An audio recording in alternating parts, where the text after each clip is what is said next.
అందరికీ నమస్కారం. నేను మీ లక్ష్మి.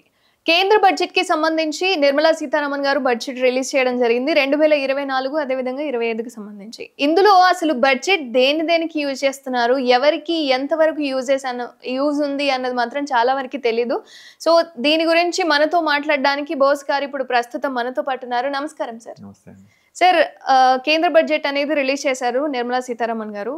ఇందులో సామాన్య ప్రజలకు ఎంతవరకు లాభం ఉంది అంటారు? ఎవరికి యూజ్ అవుతుంది? ఇప్పుడు ఆమె రిలీజ్ చేసిన బడ్జెట్ ఏదైతే ఉందో ఎవరికి యూజ్ అవుతుంది అంటారు? ఇప్పుడు మీరు సామాన్య ప్రజలు అంటే నేను కూడా వచ్చేస్తాను. నేను చార్ట్ అకౌంటెంట్ని బేసికల్గా.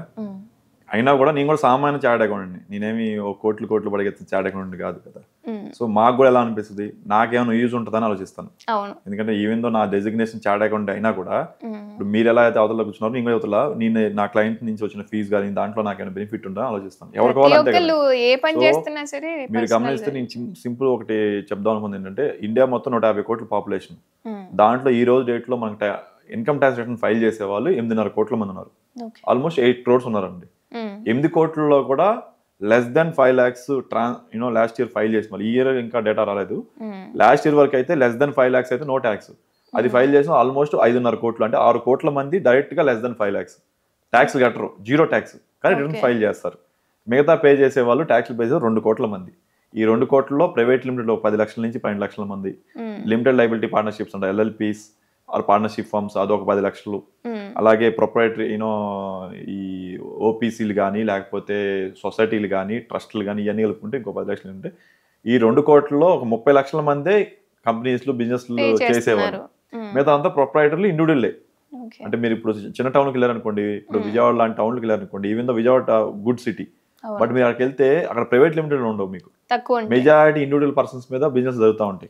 సో వాళ్ళు లైవ్ ఎంత చూపించుకుంటారో ఉంటుంది. సో వీళ్ళందరూ ఎఫెక్ట్ అవుతారు, అంతే కదా. 8 కోట్ల 30 లక్షలు మీ ప్రేక్షకులకు కానీ లేకపోతే జనరల్ గా చూసే వాళ్ళకి 7,50,00,000 మందికి ఏ బెనిఫిట్ అయితే లేదండి.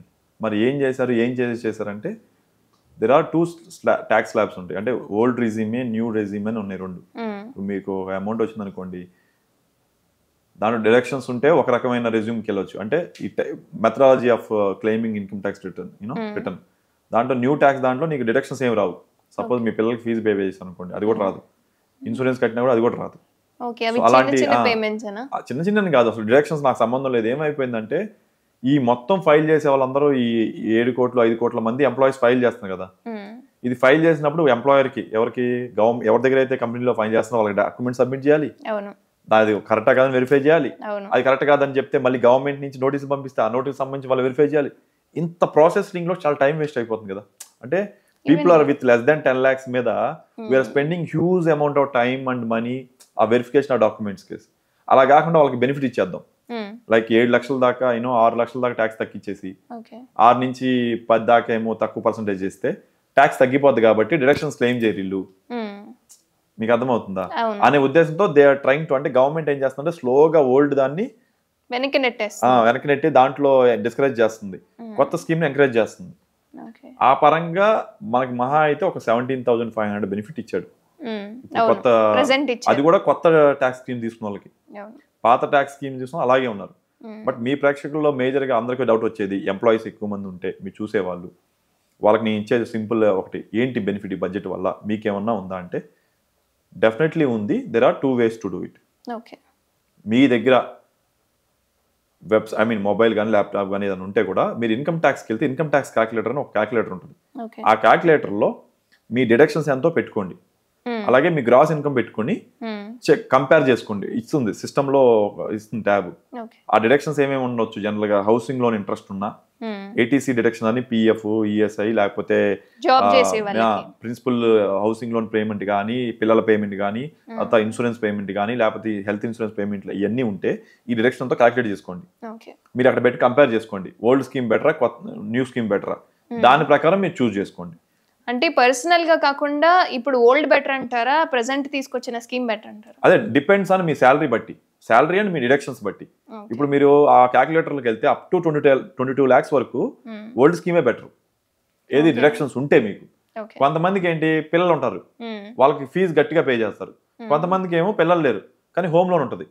సో వాళ్ళకి హోమ్ లోన్ ఎంత డిడక్షన్ అనేది 2 లక్షల ఇంట్రెస్ట్ ఉంటుంది, 1 లక్ష ఇది ఉంటుంది. అదే పిల్లలు ఉన్న వాళ్ళకి ఏంటి 1.5 లక్ష ఇది, మళ్ళీ మళ్ళీ ఇన్సూరెన్స్ home ప్రీమియం ఉండొచ్చు, ఉంటుంది. పేరెంట్స్కి ఇన్సూరెన్స్ కడితే అదొక డిడక్షన్ ఉంటుంది, ప్లస్ ఇన్సూరెన్స్ హోమ్ రిలేటెడ్గా ఉంటుంది. సో ఏది బెటర్ అనేది ఆ డిడక్షన్స్ బట్టి ప్లస్ మీ శాలరీ బట్టి ఉంటుంది.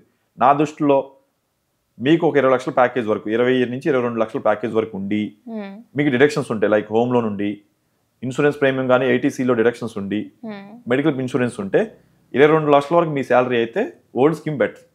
ఓకే, డిడక్షన్స్ ఉంటే. లేదు మీకు డిడక్షన్స్ ఓన్లీ 1.5 lakh ఉంది, నేను ఇన్సూరెన్స్ కడుతున్నా అది ఒకటే ఉంది నాకు, లేదా మా కంపెనీ పిఎఫ్ డిడక్ట్ చేస్తుంది అది ఒకటే ఉంది అనుకున్నప్పుడు మీరు క్యాలిక్యులేట్ చేసుకోండి. నా దృష్టిలో న్యూ స్కీమ్ బెటర్, అర్థమైంది. అప్ టు 20 lakhs వరకు. ఎందుకంటే డిడక్షన్స్ తక్కువ ఉండడం వల్ల మీకు బెనిఫిట్ పోతుంది.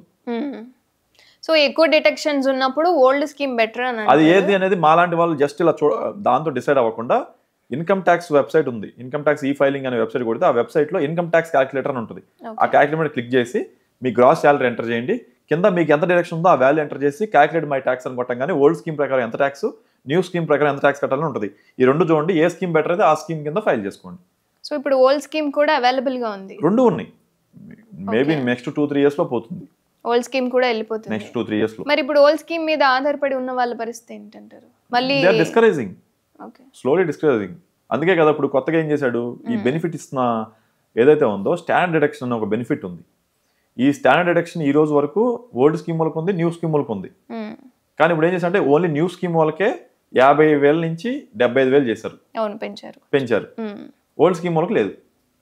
ఇప్పుడు అది అప్లికబుల్ కాదు, ఓల్డ్ స్కీమ్ వాళ్ళకి ఇవ్వట్లా, ఓన్లీ న్యూ స్కీమ్ వాళ్ళకే ఈ బెనిఫిట్. ఈ 25,000 మీద 10% స్లాబ్ లో ఉంటేనేమో 2,500 బెనిఫిట్ అన్నట్టు, లేదు 20% స్లాబ్ లో ఉంటేనేమో 5,000 బెనిఫిట్, 30% స్లాబ్ ఉంటే 7,500 బెనిఫిట్. అంటే ముందు ఇంకా ఓన్లీ న్యూ లో ఉన్న వాళ్ళకి మాత్రమే ఓల్డ్ వాళ్ళు అంతా ఎగిరిపోండి అన్నట్టు. అంతే they want to discourage this methodology of employer. Me employer document తీసుకోవడం, ఆ డిక్లరేషన్ ఎంటర్ చేయడం, ఇవన్నీ మనకు వద్దు. స్లైట్ గా స్ట్రైట్ అవే ఇంత శాలరీ ఉంది ఇంత కట్ చేయండి, ఈ డిడక్షన్స్, డాక్యుమెంట్స్, ఈ గోల అంతా ఎంప్లాయర్కి వద్దు, మాకు వద్దు, తలనొప్పి అనే మైండ్ సెట్ లో they want to prepare. Over night prepare చేస్తే అందరు తిడతారు కాబట్టి, ఎందుకంటే ఎంప్లాయీస్ చాలా ఎక్కువ ఉన్నారు కదా, కాబట్టి మెల్లిమెల్లిగా ఇంజక్షన్ వేసి పుడుతున్నారు మనకి సూదులు. సో ఇప్పుడు ఓల్డ్ స్కీమ్ కి సంబంధించి ఎవరైతే ఇప్పటి వరకు ఉన్నారో వీళ్ళందరూ ఇప్పుడు డైవర్ట్ అవుతూ ఉన్నారు న్యూ స్కీమ్ కి వచ్చేంత. బెనిఫిట్ చెక్ చేసుకోవాలి, ఎవ్రీ టైం బెనిఫిట్ చెక్ చేసుకుని ఏ స్కీమ్ బెటర్ అనేది వాళ్ళు డిసైడ్ చేసుకోవాలి. ఆ ఫెసిలిటీ ఇచ్చారు యాజ్ ఆఫ్ టుడే. బట్ తర్వాత ఉండదని చెప్తున్నారు కదా. ఉండదు, over period of they want to discuss slowly. అది కూడా ఎలా అంటే ఇప్పుడు మీరు న్యూ స్కీమ్ ఇంట్రొడ్యూస్ వెళ్ళిపోయారు అనుకోండి, కొంతమందికి ఏం చేశారు, once you have opted for, మీకు బిజినెస్ ఇన్కమ్ ఉంది, you opted for new scheme, deductions ఏమి లేకుండా, శాలరీ ఇన్కమ్ లేదు బట్ న్యూ స్కీమ్ ప్రకారం వెళ్దాం అనుకుంటున్నారు, డిడక్షన్ ఏమి క్లెయిమ్ చేయకుండా. బిజినెస్ పీపుల్ అసలు యూ కెనాట్ క్లెయిమ్ ఓల్డ్ ఇంకా డిడక్షన్స్ ఇంకా ఫర్దర్. ఎంప్లాయీస్ మాత్రమే ఫెసిలిటేషన్ ఇచ్చారు ఇప్పుడు ప్రస్తుతానికి. ఇప్పుడు మళ్ళీ ఇందులో చేంజ్ ఏం లేదు. ఏదండి ఇప్పుడు బడ్జెట్ ఏదైతే రివీల్ చేశారో ఇందులో చేంజ్ ఏం లేదు, ఈవెన్ మళ్ళీ ప్రవేశపెట్టేదైతే ఏం లేదు. బట్ 24 to 25 ఇదే ఇంకా అంతే. సో ఓన్లీ ఎంప్లాయీస్ కి మాత్రమే యూజ్, అంతే. సామాన్య ప్రజలు అంటే మిగతా వాళ్ళు అదర్ దాన్ ఎంప్లాయీస్ కానీ మిగతా వాళ్ళకి ఈ రోజు డేట్ లో కానీ మీరు న్యూ స్కీమ్స్ చూజ్ చేసుకుంటే నెక్స్ట్ ఇయర్ నుంచి మళ్ళీ మీకు ఆప్షన్ లేదు, ఓల్డ్ చేయాలా న్యూ చేయాలనేది బిజినెస్ పీపుల్ లేదు. ఇండివిజువల్ చిన్న చిత్తగా వ్యాపారం ఉంటాయి కదా, వాళ్ళకు కూడా ఇన్సూరెన్స్ ప్రీమియం ఉంటాయి కదా, వాళ్ళకు కూడా హోమ్ లోన్ ఉంటాయి కదా. అయ్యో ప్రతి ఒక్కరికి ఉంటాయి. అంటే వెంటనే డబ్బులు కావాలి అనుకునేది ఎవరికి లేదు, బ్యాంక్ లో సడన్ గా తీసేస్తే గోల్ చేసేది ఎవరు? ప్రజలే చేస్తారు. ప్రజల్లో ఎక్కువ మంది ఎంప్లాయీస్ చేస్తారు, మీరు అబ్జర్వ్ చేస్తే ఎంప్లాయీస్ ఎక్కువ చేస్తారు. అవును, అందుకని వాళ్ళని కంట్రోల్ చేయడానికి చేసింది ఇది. మెల్లిమెల్లిగా ఇంజెక్షన్ ఇచ్చి అంతే మెల్లిమెల్లిగా తెలియకుండా, యాక్చువల్ గా మనకు తెలియకుండా చాలా చేశారు ఇంతకుముందు. కాకపోతే అంటే దీని గురించి మాట్లాడే వాళ్ళు ఎవరు లేరంటారా? మాట్లాడినా ఏదండి, చెవిటోటి ముందు శంఖ పొందినట్టే కదా. ఎగ్జాంపుల్ నేను చెప్తాను. ఈవెన్ దో బీజేపీని విమర్శిస్తున్నాను కాదు కదండి, 2020లో మన కరోనా లాక్డౌన్ అయ్యాక స్టార్టింగ్ లో all public limited companies, petroleum companies అన్ని లాసెస్ లోకి వెళ్ళి, ఎందుకంటే మీకు ట్రావెలింగ్ వెళ్ళట్లే ఎవరు బయటికి. సో అందరికి పెట్రోల్ ఫిల్లింగ్, డీజిల్ ఫిల్లింగ్ ఆగిపోయింది. అప్పట్లో మనకి ఏంటంటే సెంట్రల్ గవర్నమెంట్, స్టేట్ గవర్నమెంట్ రెండు కలిపి ట్యాక్స్లు హెవీ ట్యాక్స్ చేసేవారు. మనకి 80 రూపీస్ నుంచి ఈ రోజు 100 రూపాయలకి వచ్చేసింది. ఆ 100 రూపాయలు ఏంటి, ఇప్పుడు ఎక్స్ట్రా 20 రూపాయలు ఏముంటది జనరల్ గా, మనం ఏదైనా కొనుక్కున్న వస్తువు, ఆ వస్తువు యొక్క ముడిసరుకు వాల్యూ, ఆ వస్తువుని తయారు చేయడానికి అయ్యే ఖర్చు ఉంటది, పైన ట్యాక్సెస్ కొంచెం ఉండాలి. బట్ ఈ పెరిగిన 20-25 రూపాయలు 30 రూపాయలు మొత్తం ట్యాక్స్ అంటే మీరు నమ్ముతారా? మొత్తం ట్యాక్సే. దేనికంత? గవర్నమెంట్ డబ్బులు కావాలి. కరోనా టైంలో అందరికి డబ్బులు తగ్గిపోయినాయి, ఎవరికి మనం గొడవ చేయకుండా డబ్బులు సంపాదించవచ్చు. ఇప్పుడు లేదు కదా మరి కరోనా. ఎందుకు లేదు? ఇప్పుడు లేదు, అయినా లేదు తగ్గించలేదు. అదే కదా ప్రాబ్లం. నేను చెప్పేది అదే. అడిగే వాళ్ళు కాంగ్రెస్ ప్రతిపక్షం కావచ్చు, లేకపోతే స్టేట్ లెవెల్లో ఎవరు అడగరు. ఎందుకంటే వీళ్ళు రేపొద్దున అధికారంలో వచ్చినా వాళ్ళు అది కంటిన్యూ చేస్తారు కాబట్టి. ప్రజలు అలవాటు అయిపోయారు అని. ఎగ్జాక్ట్లీ. ఇప్పుడు 110 రూపాయలు డీజిల్, 100 రూపాయలు లేదా 105 రూపాయలు పెట్రోల్ ఉంది. దాంట్లో 70 రూపాయలు ఓన్లీ ట్యాక్సెస్. ఆ 70 రూపాయల్లో 30 రూపాయలు సెంట్రల్ గవర్నమెంట్, 35 రూపాయలు స్టేట్ గవర్నమెంట్ కలెక్ట్ చేస్తున్నాయి. 40 రూపాయలు దాని వాల్యూ. ఇప్పుడు బ్యారెల్ కొనుక్కొచ్చుకుంటాను, ముడిసరికి అంటాం దాన్ని, క్రూడ్ ఆయిల్ అంటాం. క్రూడ్ ఆయిల్ మీరు వింటా ఉంటారు, పేపర్లో చూస్తుంటారు. క్రూడ్ ఆయిల్ లో బ్యారెల్ అంటారు. ఆ బ్యారెల్ని తోడాక సౌదీ అరేబియా నుంచి అటు నుంచి తోడాక దాంట్లో బ్యారెల్లో ఫిల్ చేసి తీసుకొచ్చుకుంటాం ఇండియాకి. దాన్ని మనం ఏది ఫ్యాక్టరీకి పంపించి రిఫైనింగ్ చేస్తాం. దాన్ని రిఫైనైజ్ అంటాం. ఈ రిఫైనైజ్ చేసినప్పుడు దాంట్లో నుంచి రకరకాల రకరకాల అవుట్పుట్ వస్తుంది. Petrol, diesel, kerosene, ATF, Airtel turbine fuel వస్తాయి కదా. దానికి అయ్యే ఖర్చు ఎంత అంటే 40 రూపాయలే. కానీ అక్కడ నుంచి ఇక్కడికి తీసుకొచ్చి ట్యాక్స్ సెపరేషన్ ఇదంతా దానికి కూడా 40 రూపీసే లీటర్ కి. మనకు 10 రూపాయలు పెంచినా 50 రూపాయల కింద వస్తుంది కదండి. ట్యాక్స్ 10 రూపాయలు చేస్తే 50 అవుతుంది కదా. కానీ ఇది 2020 నుంచి సెంట్రల్ గవర్నమెంట్ కంటిన్యూస్ గా చేస్తుంది ఆ పెన్షన్. ఆ రోజు నుంచి మళ్ళీ ఏంటి, ఆ రోజు క్రూడ్ ఆయిల్ ధర $70 ఉంటే తర్వాత 50కి వచ్చింది. $20 తగ్గింది. 20 ఇంటూ $1 $80 అనుకుంటే 8,1600 తగ్గింది ఒక క్రూడ్ ఆయిల్ మీద. దాని తగ్గ ఆ 20 రూపాయల బెనిఫిట్ మనకి ఎవరు ఇవ్వాలి. బట్ ఇంతైనా కానీ కరోనా వచ్చింది కదా అని చెప్పి బడ్జెట్ కోసం పెంచిన ఖర్చు స్టిల్ ఇప్పటికి కూడా తగ్గించలేదు. ప్రజలు అలవాటైపోయారు ఈ ఖర్చుకి అని. అందుకే వాళ్ళకి పేలు తెలియకుండా, అందుకే ఇండైరెక్ట్ ట్యాక్స్ అంటాం. మనం ఇప్పుడు మాట్లాడేదేమో డైరెక్ట్ ట్యాక్స్ ఫస్ట్ మాట్లాడింది. మనం చెప్పేది దీనేమో జిఎస్టీని ఇండైరెక్ట్ ట్యాక్స్ అంటాం. ఇండైరెక్ట్ గా ట్యాక్స్ పడుతున్నాం, దాన్ని ఇండైరెక్ట్ ట్యాక్స్ అంటాం మనం. సో వాహనాలందరూ నడిపే వాళ్ళందరూ ఇండైరెక్ట్ గా వీళ్ళు ట్యాక్స్ కడుతున్నారు. డైరెక్ట్ గా ఇప్పుడు లోన్లలో ఇదంతా మనం కడుతున్నాము, అదొక ఎత్తు అయితే ఇది ఇంకా ఎక్కువ.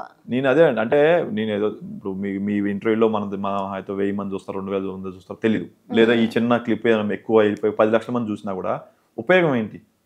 మాట్లాడే వాళ్ళు ఎవరు? చట్టసభల్లో ఎన్నుకున్న వాళ్ళు ఈ పెయిన్ పాయింట్ మాడాలి. ఇప్పుడిప్పుడే సోషల్ రివల్యూషన్ రాబోతుందండి. ఇప్పుడిప్పుడే ఏమొస్తుందంటే మిడిల్ క్లాస్ పీపుల్లో మాకేమీ లేదని గోల్ చేయడం స్టార్ట్ చేశారు. మా దగ్గర నుంచి ఆల్మోస్ట్ మేము సంపాదించిన దాంట్లో 50% ట్యాక్స్ కడుతున్నాము, కానీ మాకు రిటర్న్ ఏమి ఇవ్వట్లేదు.